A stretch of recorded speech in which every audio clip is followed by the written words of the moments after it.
8 নম্বর ফায়দা হলো আল্লাহ তাআলা বলেন ওয়ামান ইয়াত্তাকিল্লাহা ইয়াজআল লাহু মাখরাজা ওয়া ইয়ারযুকহু মিন হাইসু লা ইয়াহতাসিব।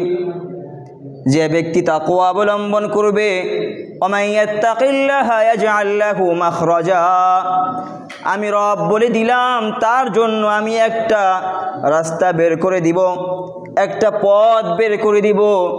যখনই সে বিপদে পড়ুক না কেন, বিপদে পড়ার সঙ্গে সঙ্গে আমি রব ওই পথ দিয়ে তাকে বের করে নিয়ে আসব। শর্ত কি বলেন? তাকওয়া অবলম্বন করা, আল্লাহকে ভয় করা। আল্লাহ তাআলা বলেন তাকওয়া অবলম্বন করবা, যখনই কোনো বিপদে পড়বা, মুসিবতের মধ্যে পড়বা, আমি রব বলে দিলাম ইয়াজআল লাহু মাখরাজা, ওই পথ দিয়ে তোমাকে আমি বের করে নিয়ে আসব। এরপর আল্লাহ তাআলা বলেন ওয়া ইয়ারযুকহু মিন হাইসু লা ইয়াহতাসিব। বান্দা যদি আমি রবকে ভয় করো, তাহলে তোমাদের দ্বিতীয় ফজিলত হলো আমি রব তোমাদেরকে এমন রিজিক দান করব যে তুমি কল্পনাও করতে পারবা না। আমরা রিজিকের পিছনে দৌড়াই কিনা? এমন দৌড়াই, নামাজের কোনো খবর আছে? আল্লাহ তাআলা বলেন ও মৃত্যুর আগ পর্যন্ত দৌড়াতেই থাকবে, ওর রিজিকের অভাব কোশ্চিন কালেও যাবে না, কারণ সে আমার প্রতি ভরসা করে নাই, আমাকে ভয় করে নাই। ও দুনিয়ার পিছে এমন ছোটা ছুটছে যে আমি রবকে ভয় করবে, আমি রবের প্রতি ভরসা করবে, না সে ভরসা করে নাই। আল্লাহ তাআলা বলেন তাকওয়া অবলম্বন কর, তোকে এমন রিজিক দিব লা ইয়াহতাসিব, তুই কল্পনাও করতে পারবি না।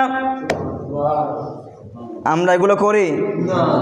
এরপর আল্লাহ তাআলা বলেন ওয়া ইয়াতাওয়াক্কাল আলাল্লাহি ফাহুয়া হাসবু। বান্দা শুনে নাও, যে ব্যক্তি আমি রবের প্রতি ভরসা করে ফাহুয়া হাসবু, আমি রব তার জন্য যথেষ্ট হয়ে যাই। সুবহানাল্লাহ, আওয়াজ তো নিচু। আল্লাহ তাআলা বলেন ওয়া ইয়াতাওয়াক্কাল আলাল্লাহ, কার প্রতি ভরসা করা লাগবে? দুনিয়ার কোনো মানুষের প্রতি না, কোনো সমিতির প্রতি না, কোনো ব্যক্তি সুদের লোন দেয় তার প্রতি না, ভরসা কার প্রতি? আল্লাহ বলেন যে ব্যক্তি তাকওয়া অবলম্বন করবে তাকে আমি এমন রিজিক দিব যে রিজিক সে কল্পনা করতে পারে না। ওয়া ইয়াতাওয়াক্কাল আলাল্লাহ, আর যে ব্যক্তি আমার প্রতি ভরসা করে আমি তাকে এমন রিজিক দান করব, আমার প্রতি ভরসা করলে তার ভরসা করার কারণে আমি রব তার জন্য যথেষ্ট হয়ে যাব। যথেষ্ট, বুঝেন এটা? ভরসা কার প্রতি? আপনি একবার ভরসা করে দেখেন না, কোথা থেকে আসবে আপনি বলতে পারবেন না।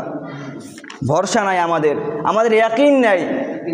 2 রাকাত নামাজ পড়ে আমার 500 1000 টাকা লাগবে, 50,000, কয়দিন চাইছেন আল্লাহর কাছে?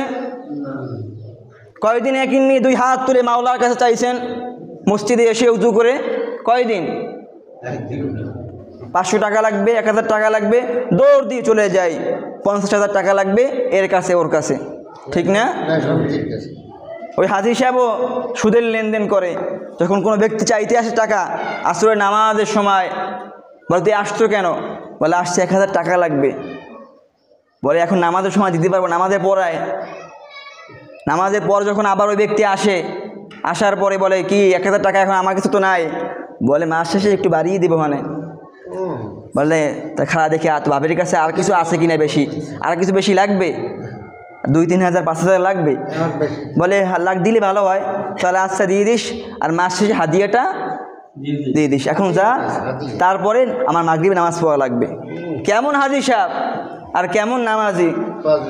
আর ওই ব্যক্তিও ভরসা করছে কার উপর? ওই সুদখোর হাজী সাহেবের উপর। এরকম সমাজে লোক আছে না? নামাজও পড়ে, সুদের লেনদেন করে কিনা? করে না? আল্লাহ তাআলা বলেন সুদের লেনদেন করো, ভালো কথা। এই সুদের লেনদেন কিয়ামত পর্যন্ত বেঁচে থাকলে তুই থাকবি, তোর সংকট দূর হবে না, কারণ তোর ভরসা আমি রবের প্রতি না। ওয়া ইয়াতাওয়াক্কাল আলাল্লাহি ফাহুয়া হাসবু, ভরসা যদি আমি রবের প্রতি করতি তাহলে এই সমস্ত বালা মুসিবত দূর হয়ে যেত।